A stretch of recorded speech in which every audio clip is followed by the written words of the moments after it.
Happy Independence Day. I'm Jeff. And I'm Tom. And I'm Kim. And we are three old Reds fans coming to you from Studio 82, just down the street from our good friends at Beans in the heart of Cedarville, in the birthplace of Bumpus Jones. Well, the gang's all here this week. The June swoon took its toll on us, but we haven't given up that the Reds' rebuilding project will someday reach completion. With that, we had a pretty good week for a change. Won a couple series. Would have been nice to pull off the sweep and get the broom out, but it didn't happen. Yeah, last time we were together, we were saying it's all over. We were getting out the gravestones for the season. But now I think there's actually a possibility. I mean, if they have a good wrap-up here before the All-Star break, that they'll get within that 5 games we've been talking about. It could happen.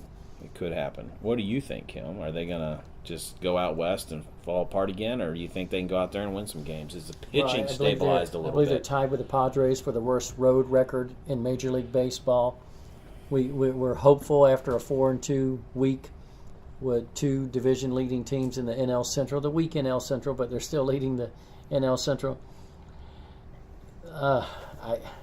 It's hard to ignore the data, but I will be rooting, and we do have Castillo going tonight. Yep. Been incredibly impressive. Now that's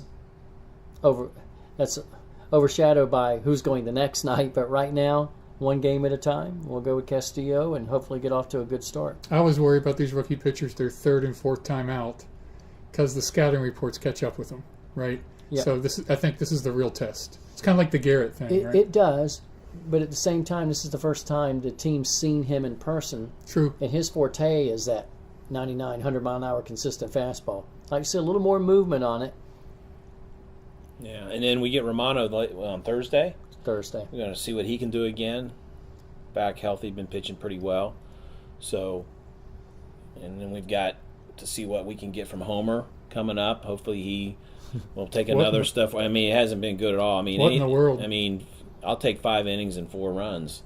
At this point, that would be, at least that'd be a step in the right direction for him. So would 5 innings and 7 runs.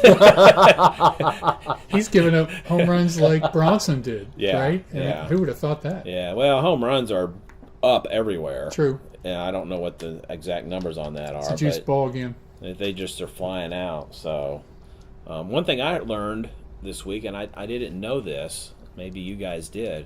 Do you know the Major League Baseball is stitched differently than the minor league baseball? No, I didn't. There's more stitches. It's tight. It's smaller.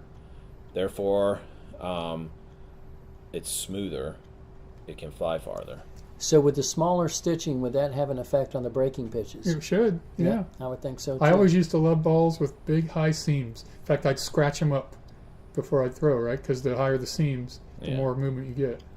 So that's interesting. So what was your Jeff. repertoire? It was not very good. Otherwise, I would not be sitting here with you guys. But what was it? I mean, fastball? I had a split finger pitch that I would throw 2 different speeds. And, one time it was more... Did it drop? It dropped very well. I mean, when it was going, it dropped very well for me. And then I'd throw it 2 different speeds, right? So, but I didn't really throw a breaking pitch or slider. I played with a cutter a little bit, but back in the 80s, a cutter wasn't really a thing, right? No, not until Rivera, really. I mean, he's the guy that made that pitch. But I remember so my college coach was Al Worthington, who was a former Cincinnati Red reliever. Okay. Also played for Paul Brer Bryant football at University of Alabama. How about that? Interesting. He was also sitting in the bullpen when Willie Mays made his over-the-shoulder catch for the New York Giants. In the World Series. And he said it was no big deal to us because he said we saw him do that stuff every day. It was the stage. And it was on TV. And how many times were they not on TV back then? Right. But anyways, he would have me play with pressure on either finger, which was what has become the cutter nowadays, right? Right. Interesting. So, but that's a great trivia that the Major League Ball is wound tighter. I didn't know. Well, it's the stitching is different. Probably if you called up images on the internet and looked at both of them, you'd probably see a little bit of a difference. But I heard him talking about that. I don't know, it was Brantley or somebody on TV, or I read it somewhere. I don't remember, but my memory ain't what it used to be. So, good news, we got Sunday night. Zach Cozart starting in the All-Star game, deservedly so. Well deserved. And Joey Votto, who we're going to look deep into some of his stats here in a little bit, and deservedly making the All-Star team as well. Yes. And we can certainly make a case that his season completely is good enough to be the starter. Yes. Now, he didn't have the rapid start, the great April, like some of these guys do who then ride that wave to the All-Star game. And he had another slow start, too. It was slow, but not as bad as some of in Yeah. recent years, because he's back in the All-Star game for the first time since, 13, I think? 12 or 13. And so that's really good to see. So the big question is, thousands are asking, what's the donkey's name going to be? So there was a bunch of stuff on Twitter the other day thinking about what the donkey could be named. Of course, I guess Adam Dunn was the big donkey. Yeah. So somebody was like, that donkey has got to be named Adam Dunn. Adam Dunn. That donkey has got to be named Adam Dunn. And that would be funny. But I guess they could call it Jack, yeah. as in Well, jackass. yeah, or that'd be you could. You could. I don't know that they will. And there's just a lot of fun stuff about that, about what they might do that. Just did you guys see the stuff on TV with Joey in the I saw donkey Joey suit? in the I saw the picture. costume. Yeah. Which, by the way, I thought that was a cool thing for Votto to do Yeah. for his teammate. So I think that's neat. Well, he actually, I saw Cozart interviewed, and he actually brought it for Cozart to wear out to his interview. Oh, really? And Cozart's like, I'm not doing that. So Joey went out, and then that night, at least that night, I don't know if it was any other nights, but at least that night, one of the grounds crew members got a hold of it. So every time they came out to, work the field in when between the innings, grounds crew member had it, yeah. he was wearing it out on the field. So it was a lot of fun, and they've gotten a lot of mileage out of that, and it's pretty cool. Pretty cool. So anyway, so let's take a little commercial here for a second. Set something up on the Podbean site. If you listen to us different places, but you can also go to our Podbean site or through the Podbean app, and set up a thing where you can be a patron. So for as little as $1 a month, you could help us a little bit with some equipment stuff we want to do. I'd love for us to have stuff so we could do phone stuff and get people on the phone, whether it's you guys out of town or we get somebody on the phone that'll talk to us. Would be kind of fun. Like one of the Reds would be nice if they call into our show. Sure. WKRP in Cincinnati had that episode where Sparky Anderson was a host, and the phone finally rang, and if you remember, the guy was ordering pizza. Well, So hopefully we will be. We like have that. about as many listeners as WKRP did back in the day, probably. So, but we're growing, right? We're growing, and so things like that can help us grow. So that's there. You can click on that link, and if you want to do that, that'd be great. As well, follow us on Twitter, Facebook. Just search 3 Old Reds Fans and follow us. We tweet during the game. We have a good time with that. And different times share other things that people are doing out there in Reds country. We got a follower this week. There's somebody set up a Twitter page, and I saw it, and they're brand new. It's like Reds UK. I saw that. So it was like some fan in the UK who wants to know what's going on. So I tweeted at him and said, "Hey, you should follow us. We'll help you keep up with the Reds a little bit." So he did right away. And that'd be a great remote location for our 3 Old Reds Fans podcast. That's true. We'd love to include But him what in. would be really cool is if we had the phone thing and we could get that guy on the phone. Not as cool as going there in person. but Yeah, not as cool as going there in person, but with limited funds. There's funds. Reds fans all over the world. Well, we've got I can look at the analytics on our site, and most of our listeners are from the United States, obviously, especially Ohio. We do have a good little following brewing out in California, and then we've also had a couple of listens out of the Philippines, one out of Japan, and one out of Spain in the past week. So that's kind of cool. So I don't know who they are, but if they speak English, maybe we could get them on the phone. Some lonely people out Some there. lonely people. people in the middle of the night trying to fall asleep. We're helping. We're helping. We're your cure for your insomnia. Absolutely. So, all right, let's jump to throwback player. Tom, it's your turn. Well, this is fun. I'm going to change things up just a little bit. And we have no idea who this is. But you didn't throw a changeup. This is the slower split finger. Is this the slow split finger here? So, when you look back at the Big Red Machine, a lot of people, a lot of people get the billing, of course. That great hitters is always what everyone always talks about, from Rose, Morgan, Bench, Perez, Griffey Griffey Sr. But there's a unit that didn't get a lot of publicity or a lot of credit for 75-76 season that should have. And so and instead of a player this week, I'm doing a unit. And it's the bullpen of the Big Red Machine. So do you guys remember the four main throwers in the Big Red Machine bullpen? Now, Big Red Machine was many years, but you 75, specified 75. 76. Well, I said the Gold Dust Twins. You guys never heard of them, but the lefty, W.M. Will McEnany. The righty, R.E. Raleigh Eastwick. They were the two. They were both second-year players in 1975. Pedro Borbon. Who was Little Bill, and then the old man, Clay Carroll. Was still a part the of Hawk. Who was nicknamed the Hawk, which you got to like him just because he's nicknamed the Hawk. Yeah. Now, listen to this. So, their ERA for the season, we're talking about 1975 here. The whole bullpen? I don't have the whole bullpen, but none of them were over 3.0 for the season. Those four guys. Those four guys who we're talking about. The lowest was Will McEnany with 2.4, and the highest was Pedro Borbon with 2.9. I mean, wow, that's amazing. Yeah. Another thing I thought was interesting about that bullpen for the year, none of them for the whole year gave up more than 6 home runs for the year.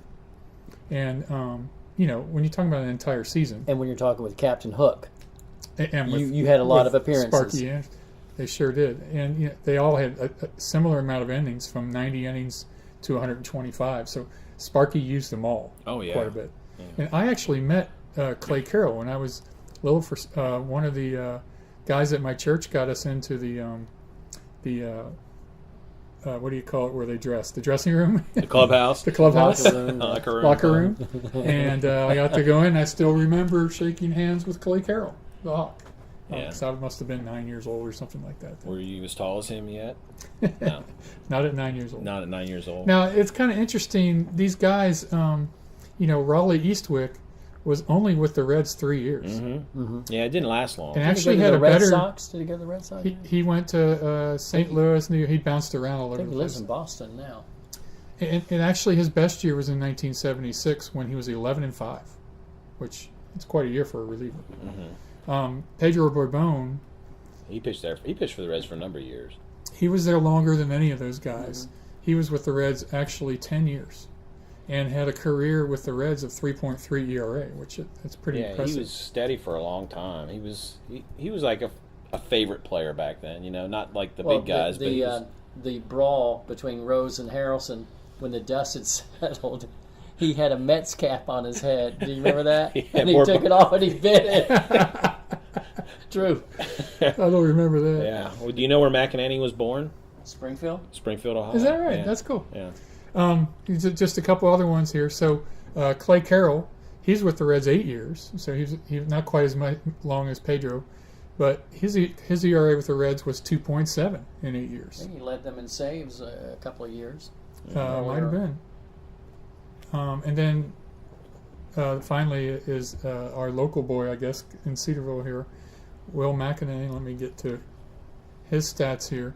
He also wasn't with the Reds only but 3 years. Just so Raleigh Eastwick and Will McEnany, both of them were only with the Reds 3 years. Yeah.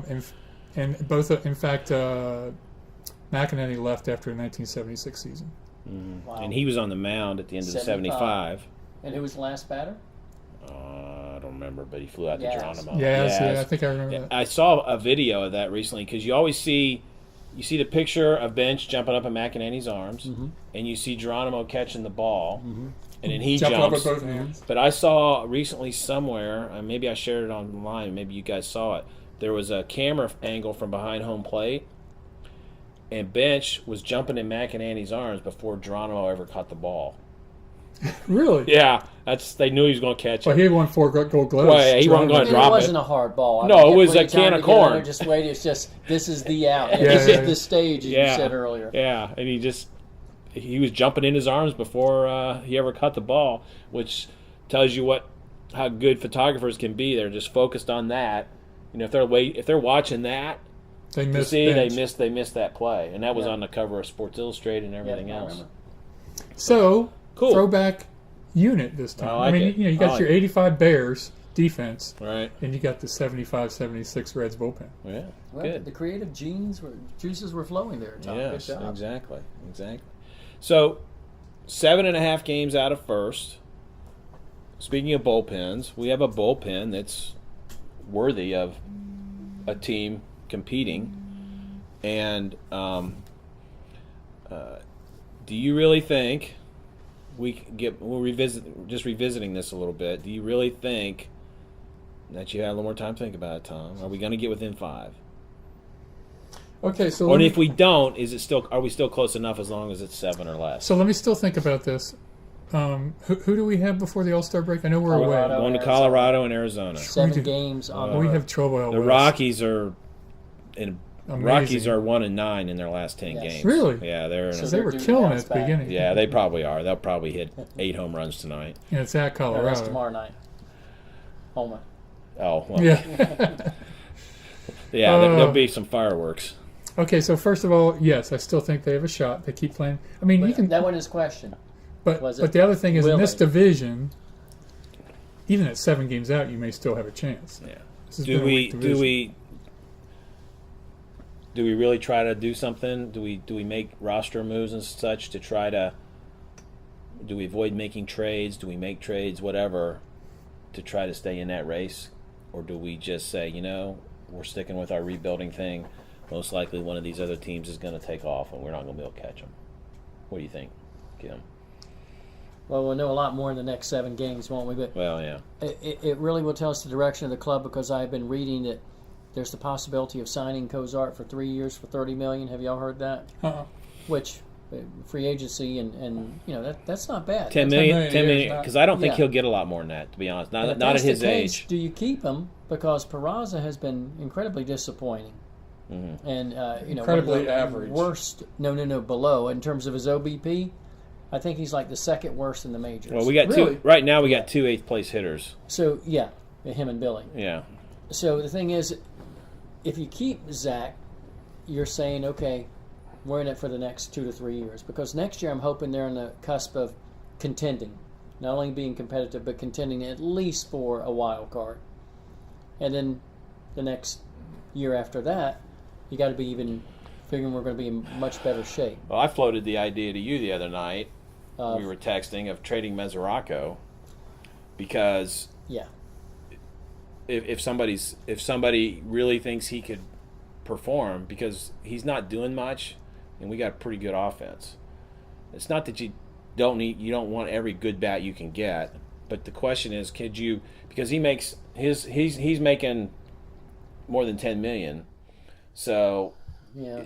I'm thinking salary. As we say, we trade contracts, right? Do we trade his contract so we can maybe sign a pitcher, make a trade, and get a starting pitcher that will help us, and we won't have to rely on all these rookie starts? I mean, you've seen the numbers. It's almost 200 rookie starts in the last couple of years. So Jeff, trading him, you're thinking in terms of getting the salary off the books, because You get the salary he has off no the trade- books. He has no value really right now. The Reds have no bargaining position with him, and I feel bad for Devin because incredible talent. Oh, I like him. 2+ years ago, All-Star member. Straight fastball hitter. Exactly. And I figured this year is just a wash for him. It just stay healthy, play your 110 to 120 games, and then next year you'll probably be much more in the groove.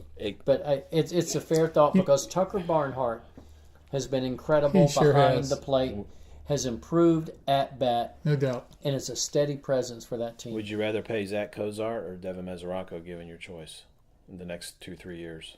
You got to look at the age. No you got to brainer. look at other things. You're But saying pay Devin's Cozart. not that much younger. I mean, he's pushing 30. But if he's like 28, that's 3 years younger. I know. I'd say right now with the catchers you have in the minor league system, Yeah, You would- there's some. you'd say It's a couple trade years Devin. away, but I mean, Barnhart's been really good. We don't know what Stuart Turner can do because all he does is sit on the bench. So we don't know if he's. I mean, they must think he's got potential, or they wouldn't keep him around. All right, here's my thought. So we went through this with Todd Frazier, right? Yeah. When was he the most valuable? It was after now. Not right now. Well, but I mean a similar situation as to Kozar right now. Similar situation I to think 2 Kozar. years before he was actually traded. Do you really? Yeah. I think when he was traded, he was at the peak, and now it was a beautiful trade for the Reds. He's hitting 213. That peak might have lasted about a year and a half. To be fair to both points, I think. So I think as much as I love Zach Kozart, what does this team need? We've got to get some starting pitching. Well, as much as I love him, he's at the peak of his value now. I don't disagree. You got to trade him. Well, maybe you do. Maybe you do. But I think you look at Mesoraco too to see what maybe you can get, and maybe that's more of an off-season deal. Especially if he finishes kind of strong. That's true. Let him finish strong. I mean, that could be interesting. I mean, you got Scooter now, who's become a great and he's talent. a young enough guy, and we can play him a lot. It's like some teams now are not. You don't have necessarily 8 starters. You got some guys that are starters, and then you got another group of guys that share time. Not the straight platoon situation, but with moving guys around, playing different positions. And if Scooter can get better defensively in some of these other areas, he could be a guy could help us for a long time. Don't you think Scooter deserves to be our second baseman? Yes. Hasn't he earned that spot? Well, right now he has, sure. It's this whole Peraza Best deal. number 4 we've had all year. Brandon will never follow us now. Yes. No, Brandon. That dude is not interested in what we have to say. So we're going to do something a little new here too. A little baseball card recollections. I pulled out a couple of Topps 1976 or 77 cards. It's got the 76 stats on the back. All right. So the first one, and at least one thing we loved about baseball cards is some of the little notes and bio stuff or things about other people on the back of cards, right? So I actually know a guy who does this as a freelance job. He writes this stuff for cards. Oh, yeah, I do. That's cool. He does it. First card we have is Tom House.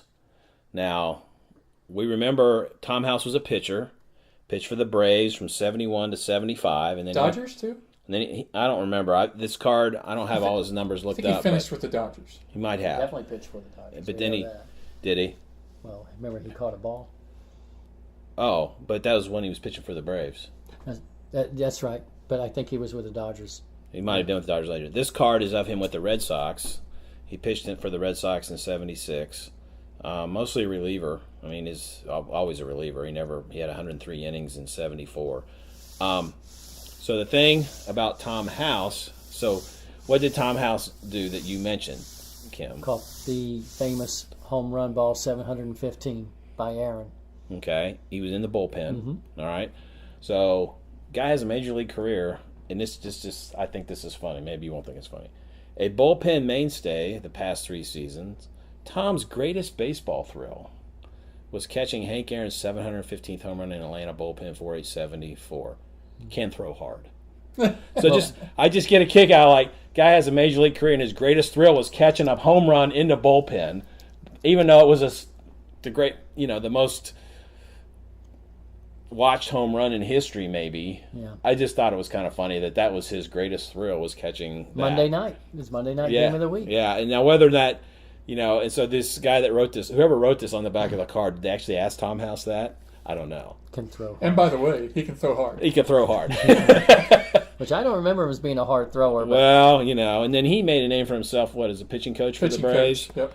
When People they had all from all over the country to work with him. So the other card we have for tonight is played for the Oakland A's, a guy named Larry Lintz, Lintz, a second baseman by trade. However, this is one of the great lines, stat lines. In 1976, he played in 68 games, and he had 1 at bat. He scored 21 runs. He had no hits. He had no doubles, triples, homers, or RBIs. He batted 0. He was 0 for 1. But how did he play in 68 games? Pinch run. Pinch run. That was the A's back in those days. So although Larry, only having one official at bat in 1976, although Larry was vital to the A's, he was vital, as he had 31 stolen bases and scored 21 runs. He had 71 stolen bases during the 74 and 75 seasons, previous to this 31 season, was caught only 16 times. Wow. So, I don't know. That'd be a good role for Billy Hamilton, wouldn't it? Predecessor to Herb Washington. Herb Washington was the first one. This was the A's of the early 70s, Charlie Finley, mixing it up, trying new things. So think about it. He'd go into the game third or fourth inning, go on base, steal a base or whatever. He might as well shower and go home. Yeah. Yeah. And it was probably late innings a lot, when you needed that run. But still, yeah. Good. It was good. That's pretty interesting. That one caught my eye. It's like, well, Billy Hamilton's got a future no matter what. And Billy can cover the outfield. Yeah. So Billy's actually hitting 300 plus here in the last week or so. He's actually started to hit the ball. His back's hurting him, though. Yeah. We don't know what's going on. Diving and stealing all those bases, it's going to take a the toll. month of June, he had, 3 stolen bases? Maybe 4? You're right. He didn't. He wasn't getting on base either. He had that over 20 slump. Yeah. But you're right. Maybe there is something to that. All right, analytics this week. We're going to look at WRC plus. What's WRC? It's not a radio station. RC That Cola. would be KRC. Weighted runs created plus. All right. Weighted runs. I like this stat a lot. I think this is a great stat for really seeing the worth of a hitter. All right. Okay. It attempts to credit a hitter for the value of each outcome rather than treating all hits or times on base equally. The value of each outcome of an at bat. So if you get a hit and somebody scores, it's worth more than if you just get a hit. Yeah, or moves up base. There's a complicated formula which we don't usually get into, but because we know why, because there's parentheses and letters and all this stuff. And some of these stats that are figured one in other ways then get incorporated into these other stats. That's how that all works. But it's a rate stat, but it's scaled so that the league average is 100. So you can look at a guy's WRC plus instead of at some number. Like you look at batting average and you see 300 stuff. Yeah, but with a new stat comes out and you see a number, you don't really have a context for what that means, right? So what they do, they add the plus to it, and so the league average is 100. So every point above 100 is equal to 1 percentage point better than the league average, and every point below is equal to 1% worse than the league average. Is it right, Jeff, that if you have a high one of these, you are a clutch hitter? Or you're just a good hitter. I mean, that's one thing is interesting. All this sabermetrics, people who love this stuff and really have studied it say there's no such thing as a clutch hitter. You're either a good hitter or you're not, and the numbers bear out that. But isn't that what this stat's saying? Well, it's saying, but it's just saying that you're a better hitter. If my WRC plus is better than yours, I'm just generally a better hitter, which means I will hit in the clutch more. It doesn't mean I necessarily am better at hitting in the clutch. I'm just a better hitter, period. And so that's... Now, we can debate that because, Tony Perez, great clutch hitter, right? That's what we always say. I'm not saying I agree completely with that. I think there are guys who can rise up and do things in certain situations. They're gamers, right? Yeah, and of course, you see a lot of times guys have high batting averages with the bases loaded. Well, there's reasons for that. I mean, they don't want to walk you. They're competitive, right? They're competitive. The pitcher doesn't want to walk you. The infield's in, the outfield's back or in or something like that. So anyway, we'll move on. So for example, if you have a 125 WRC plus, then you create, that means a player created 25% more runs than the league average hitter would have in the same number of plate appearances. Okay, so if mine's 100 and yours is 125, then I'm 25% better than you, or you're 25% better than me. Excuse me, yeah. Which you already knew that, right? Similarly, every point below is below. So 80 means you're creating 20% fewer runs than the league average. So the Reds as a team are 10th in the league in this stat. Okay. 10th in the National League or the Major League? In the National League. Okay. I think. That's not very good then. No, it must be. No, it's in the Major Leagues. It So must be 10th in the Major Major Leagues. In runners in scoring position, and remember we talked about this before, I did figure out a way on Fangraphs to look that up. I found it. So with runners in scoring position, the Reds are 15th at 101. So their WRC, average. their WRC plus is 100, which means they are exactly average. Not that they're an average team, but they hit the league average, and only 9 teams are above it. So, are in the majors. RSP, runners in scoring position 15th at 101. So with runners in scoring position, they're just a little bit better. So you could say they're a little more clutch, if you wish. They're 7th that's in baseball, and 7th in the National League.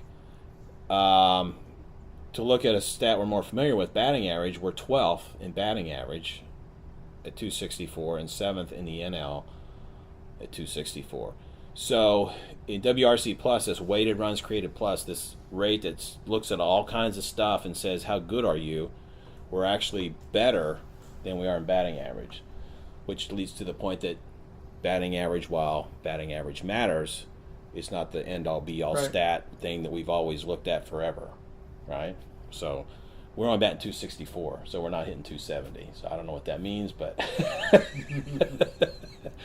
so Joey Votto. All right, I made the comment earlier. Maybe Joey Votto should be the starter when we start looking at his numbers.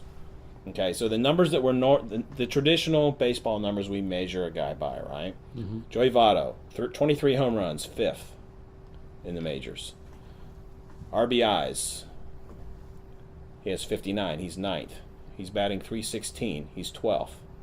So you look at those numbers, and you're thinking, okay, he's a top 10 guy, but he's not a top 3 guy, based on those numbers, right? Right. So, but when you dig into some of these other numbers, some of these rates, and I see you've got read that a tweet picked up here. He is top 3 in the NL in WAR, OWAR, OBP, slugging, OPS, total bases, home runs, walks, adjusted OPS, runs created, adjusted batting runs, and adjusted batting walks, I think. So he's top 3 in all that stuff. That's amazing. I've got some of these other numbers here. So OBP he's 3rd, slugging he's 3rd, OPS he's 2nd, weighted on base average he's 2nd. What is he in wins above replacement? He is 3rd. His WRC plus is 1.050, so it's better than 1,000, and that is 2nd in the majors. Judge is leading a lot of these categories. I was wondering about that. Yeah, he's up there a lot, and a few other guys up there here and there. But Votto's consistently up there in all this stuff. Isolated power, he's 6th. Isolated power is slugging minus batting average, so it takes that singles out. Okay. Takes the singles out. Walk percent. And so why is he so good at all this stuff? Well, why is Joey Votto? Tell me, Kim, why Joey Votto is a good hitter. What makes him a good hitter? What are some things he does that helps him be a great hitter, besides choking up? When I watch him at bat, it's like they used to call Steve Spurrier the evil genius. Yeah. And you think of someone in their lab. I look at Joey Votto and I think he puts the science in hitting. Right. He is such a student of the game.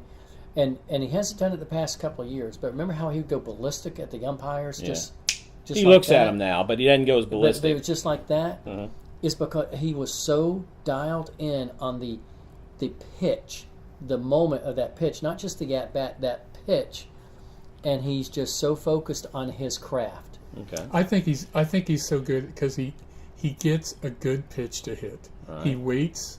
He's patient, yes. For a good pitch to hit. You don't see him chasing balls. Well, you know what he's done this year more than I've ever seen him do is swing at first pitches. And I he agree. seems to do them in a little bit of a streak. And most of the time he does that, he does not get a hit. And the next at bat, he's back to Joey. I wonder if he's a guess hitter too, because something like the other night, did you see him? He just watched 3 straight pitches go down the middle and struck out. And I'm thinking he didn't even swing, and they were. Yeah, that was an unusual bat. You wonder if he just got fooled. He was looking for certain pitches, and yeah. I don't know. Well, statistically, to back that up, his walk percentage he walks almost 16% of the time, and that's fourth in baseball. He strikes out. He's the ninth lowest strikeout rate in baseball of 11%. And his walk to K ratio is 1.44, which is second. So that's kind of what you all explained and said. Those numbers right there back up exactly what you said, right? Yeah. And what you were going to add something else. I cut you off. And I just, how old is he now? 32? 32, I think. Early 30s, yeah. How many hits does he have in his career right now? He had 1499 the other night. He was 1,499. He's one hit away from halfway to 3,000, and he's roughly 32. And you got to say, okay, no way he can get to 3,000. Now we talked about Pete, and Pete was like 37, 38 during the 44-game hitting streak. You know? But he's playing first. He's such a selective hitter, and you sit there and you think, the movie Billy Bean, Moneyball, right? First he would be the Billy Bean's sabermetrics. dream. And he is, you sit there and look, what are you going to do to score a run? Well, you have to go on base. And that's what you're describing. That's what Joey does. Yeah. He doesn't get out that much. He doesn't make silly outs for the most part. He gets on base. Yeah. He's not a great runner. No. Although, did you see him steal third the other night and score? I did, but if you He's look smart. closely, that ball, he was a step and a half away from third Oh, he base was when the out for ball rest. was right here. Yeah. And he was kind of slowing down. He just is, and I get a little frustrated on some of those ground outs where he jogs, especially one not too long ago where the first baseman juggled it. If Joey would have been going a little bit harder, he'd have made it. But no way to criticize He's that paced man. himself to 3,000 hits. Yeah. It'd be nice, wouldn't it? Yeah. That would be cool. It would be cool. When's the last time the Reds have had a 3,000 hit guy? Is it Pete? Pete. Yeah. I think he's the only guy that's ever done it as a Red. I don't think anybody's a Reds else has ever crossed it. Wow. Is anybody else that's ever played for the Reds? Scored 3,000 hits? Frank Robinson. Frank Robinson, did he get that? Ed He Roush, probably got it with maybe? Baltimore, didn't he? Ed Roush, maybe. Well, he was with the Reds for like 10 years. I know, but I wonder if he Yeah, got... it wouldn't have been with the Reds when he got 3,000. No, It he would have been would. with Baltimore. If he did surpass that, which he probably did. I used to know that list. I used to have a poster in my room of the 3,000 hit club. Right after Pete crossed 3,000 Oh, yeah? hits, there was like some gas station, some place was doing giveaways, and there was a 3,000 hit club, and there was like 15 guys in it at the time. Well, as a and I know Cincinnati who was at the Red... bottom of it. Roberto Clemente. Roberto Clemente. He had As 3,000. a Cincinnati Red, though, Pete only got 3,300 hits. Only. Well, you know what I'm saying, though, right? Yeah, and less than 1,000 with the Expos and the Phillies. Yeah, cool. All right, so we do have this road trip coming up. 1-9 Colorado in their last 10 games, and they've dropped to 7 games behind the Dodgers. Dodgers have been amazing. Arizona's 32-13 at home, Oh. so that doesn't sound good. Wow. And then we get the All-Star break, so that's what we got to look forward to. Our trivia question, or our 3 Old Reds fan stumper, or our podcast puzzler, or whatever we want to call it.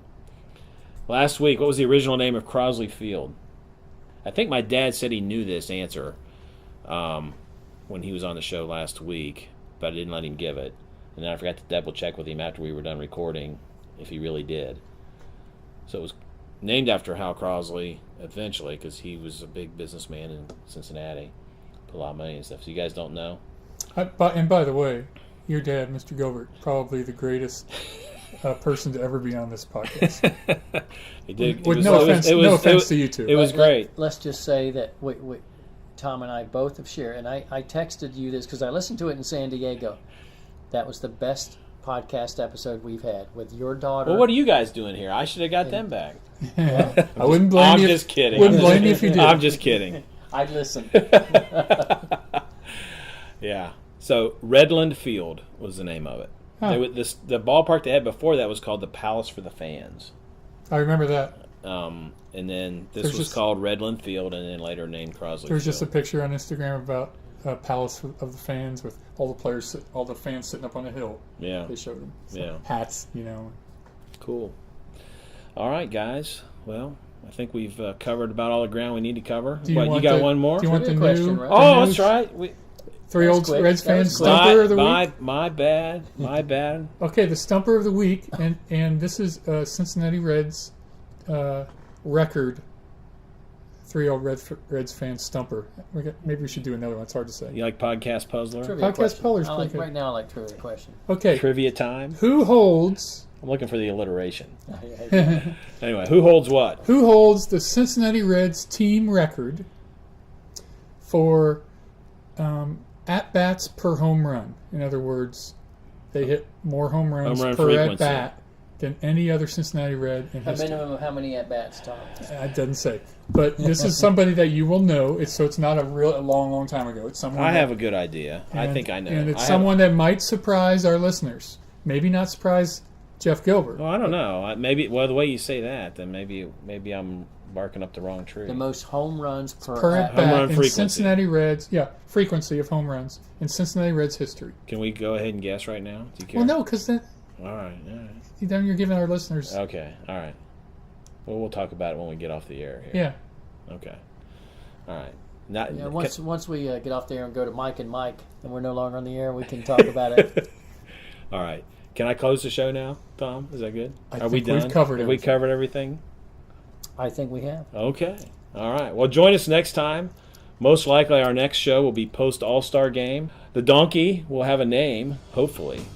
And trade rumors, of course, will be heating up. So, and as we always say, go Reds. Go Reds. Go Reds.